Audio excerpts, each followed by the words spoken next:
कस्तूरी, सब कुछ खाली है, मुंह धोने लायक भी पानी नहीं है। कल पानी भरा नहीं था क्या तुमने?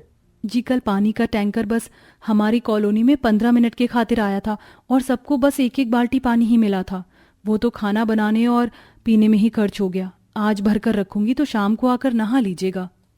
एक तो सारी रात इस एक पंखे में नींद भी नहीं पड़ती है, ऊपर से नहाने धोने में पानी की किल्लत। ये गर्मी का मौसम हम गरीब के दरवाजे पर क्या करने आता है? ये कहते हुए दिनेश के शब्दों में गरीबी की व्यथा थी, क्योंकि दिनेश था तो एक गरीब दिहाड़ी मजदूर जो दिन भर मेहनत मुशक्कत करके 100-150 कमाता। ऐसे में बूढ़े माँ बाप, एक बेटी के साथ 2 पति पत्नी वो खुद ही थे। कस्तूरी 6-7 महीने गर्भवती है। 4 दीवारी की छत से लगा पुराना सा पंखा भयंकर गर्मी में उन गरीब परिवार का गुजारे का इकलौता आसरा था। उनके घर में फ्रिज कूलर जैसी कोई सुख सुविधा नहीं थी। कस्तूरी, रोटी पानी मत बनाओ, रहने दो। 2 घूंट चाय ही पिला दो, फिर मैं चलूं काम पर। अजी 2 घड़ी ठहर जाओ, रोटी बनाती हूँ। दिनेश बेटा, बाहर कितनी गर्मी पड़ रही है। फल फ्रूट और दूध दही खाना तो हमारे हैसियत में नहीं। अगर तू अन्न पानी भी नहीं खाएगा तो इस गर्मी में शरीर कैसे चलेगा। बेटा, बहू तू रोटी बना दे। बेचारी गरीब बहू झुलसा देने वाली गर्मी में चूल्हे के आंच पे तप कर रोटी बनाकर दे देती है। दिनेश काम पर चल दिया। गर्मी के चलते पूरे सड़कों पर उतनी सुबह को सन्नाटा छाया हुआ था। दिन भर लू जो चलती रहती। बाप रे बाप, कितनी कड़ी धूप निकली हुई है। आज शरीर जल रहा है। सूर्यदेव, क्यों इतनी आग बरसा रहे हो?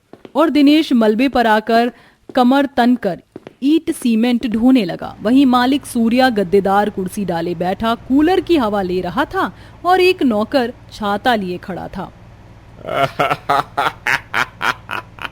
क्या आनंद मिल रहा है। दुकानदार ने दाम तो लिया मगर कूलर एकदम तूफान मेल दिया है। वाह। दिनेश के शरीर से तर तर पसीना चू रहा था। वह दूर से कूलर को निहारता हुआ दिल में इच्छा जताता है। ये कूलर कितनी ठंडी हवा दे रहा है। काश कि इतनी ठंडी हवा मैं भी खा पाता।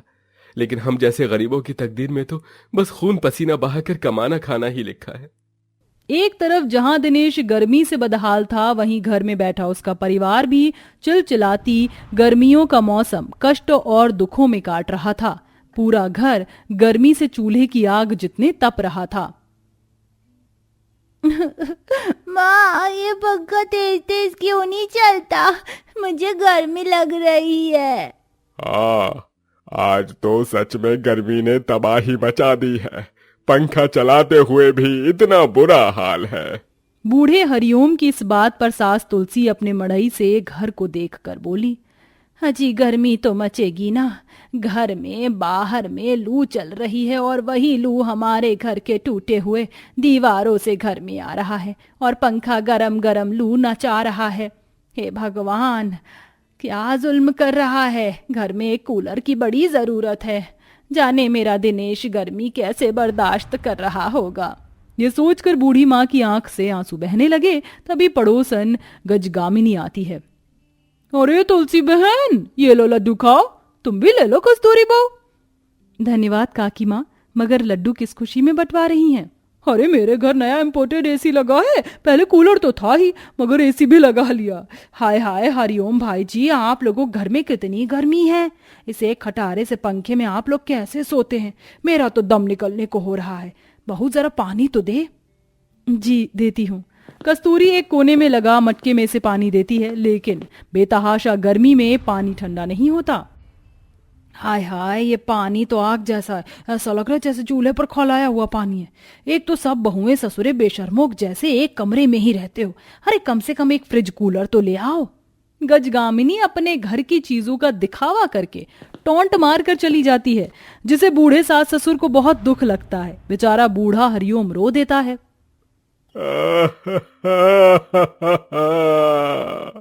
अरे देखा तुमने तुलसी, अब तो आस पड़ोस वाले भी हमारी गरीबी का मजाक उड़ा कर जा रहे हैं। मैं घर में बैठ नहीं सकता। जो भी थोड़ी बहुत मजदूरी होगी, अरे मैं भी करूंगा। अजी तुम्हारे पैरों से चल तो होता नहीं। बुढ़ापा आ गया है, इसलिए लोगों की बात से अपना दिल मत दुखाओ। वो क्या हमको खाने को थोड़ी देते हैं। तुलसी अपनी बातों से हरिओम को संभाल लेती है, लेकिन गर्मी का तापमान बहुत ही तेजी से बढ़ता है, जिसे दिन भर उन गरीबों का गर्म गर्म लू भरी हवाओं में बीतता और पूरी रात घर के अंदर बाहर करते हुए गुजरता। हे भगवान, अंदर गर्मी ने सोना दुश्वार कर रखा है और बाहर इन मच्छरों ने सोना दुश्वार कर रखा है। क्या भगवान, क्यों सता रहे हो इतना? सबके सब पसीने से तर थे। दूसरी तरफ आस पड़ोस के मकान में रहने वाले लोग बाहर ही कूलर लगाए सोए थे, जबकि वह गरीब तो ठंडी हवा को भी तरस गए थे। पिताजी, घर में कूलर लगवा दो ना। देखो बाकी सब कूलर में कितने आराम से सो रहे हैं। कैसे पिता हो आप? इतना भी नहीं गवाते कि कूलर ले आओ। पसीने में भीगी पूजा का कहा गया दिनेश के दिल पर लगा। पिताजी कूलर ले आए, बिटिया कल ही ले आएंगे। दिनेश ने कूलर ले आने का वादा दे दिया और सुबह सुबह ही काम पर जाने लगा, जहां उसे कबाड़ी की दुकान में कूलर दिखता है। कबाड़ी वाले, लोहा प्लास्टिक रद्दी पेपर वाले, कबाड़े वाले। ये कूलर देखने में तो बढ़िया लग रहा है, जाकर पूछता हूँ। जरा सुनिए भैया जी।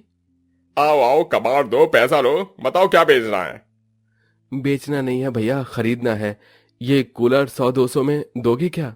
अबे ओ पोपट, 1000 रुपए डालकर तो मैंने ये बनवाया है और तुझको 100-200 में दे दूं, हाँ? चल निकल, टाइम खोटी मत कर। देख लो भाई, अगर दे दो तो मेरा परिवार गर्मी से बहुत परेशान है। बेचारा गरीब दिनेश सर से लेकर पैर तक कबाड़ी वाले के आगे पटक देता है, लेकिन वह कूलर बेचने को राजी नहीं होता। वह मालिक से पैसे मांगता है। सेठ, मुझे 4-5 हजार रुपए चाहिए, परिवार के लिए कूलर लेना है। अबे ओ छेरी लाल की औलाद, रोटी खाने की तो हैसियत नहीं है, कूलर में सोने के सपने देख रहा है। क्या काम कर। दिन भर के 100 रुपए कमाकर मैं अपने परिवार के लिए कूलर नहीं खरीद पाऊंगा। उसे तो मैं केवल उनका पेट ही भरवा सकता हूँ। मुझे अब ज्यादा मेहनत करनी होगी, तभी कुछ होगा। एक नाकाम गरीब के लिए अपने परिवार में कोई नई चीज खरीदना नामुमकिन सी होती है। दिनेश की आंखों के आगे बार बार अपने बूढ़े माँ बाप, बेटी और 7-8 महीनों की गर्भवती पत्नी का चेहरा आ रहा था। उसने कई दिन तक परिवार से छिप छिप कर डबल दिहाड़ी लगाई, ईंट बनाई, पत्थर तक तोड़े। उसके हाथ पैर जख्मों से छन्नी छन्नी कर दिए और मुरझाए चेहरे से उम्मीद लगाकर कहा, सेठ, अब तो मुझे पैसे दोगे ना? अरे तेरी मेहनत ने तो मुझ पत्थर दिल को भी पिघला दिया। ये ले तेरी मेहनत के पैसे। सूर्या ने 5 की जगह 10,000 रुपए दिए, जिसे लेकर दिनेश कूलर की दुकान पर आया, जहां सेल चल रही थी। आइए आइए, कस्टमर के लिए चल रही है कूलर की सेल। अब 10,000 रुपए में कूलर के साथ सिंगल ड्रोर का फ्रिज भी ले जाओ। इस गर्मियों के सीजन दाम हुआ आधा और हवा मिलेगी ज्यादा। दिनेश खुशी खुशी कूलर खरीदकर घर आया, जहां गर्मी से सबका शरीर आधा हो गया था। कस्तूरी खुद पसीने में लथपथ सास ससुर को पंखा कर रही थी। कूलर देखते ही पूजा उछल पड़ी। अरे वाह, माँ, दादी, दादाजी, पिताजी कितना बड़ा कूलर लाए हैं। दिनेश ने जल्दी से कूलर चलाया तो पूरा कमरा ठंडा हो गया। अरे वाह, ये कूलर ने तो पूरे घर को ठंडा कर दिया। हाँ जी, और देखो कितनी बर्फ जैसी हवा दे रहा है। शुक्र है अब हम गरीबों का दिन इस गर्मी में राहतों में कटेगा। सभी कूलर लग जाने से बहुत खुश थे, जबकि कस्तूरी की दिल की दशा दुखद और अलग थी।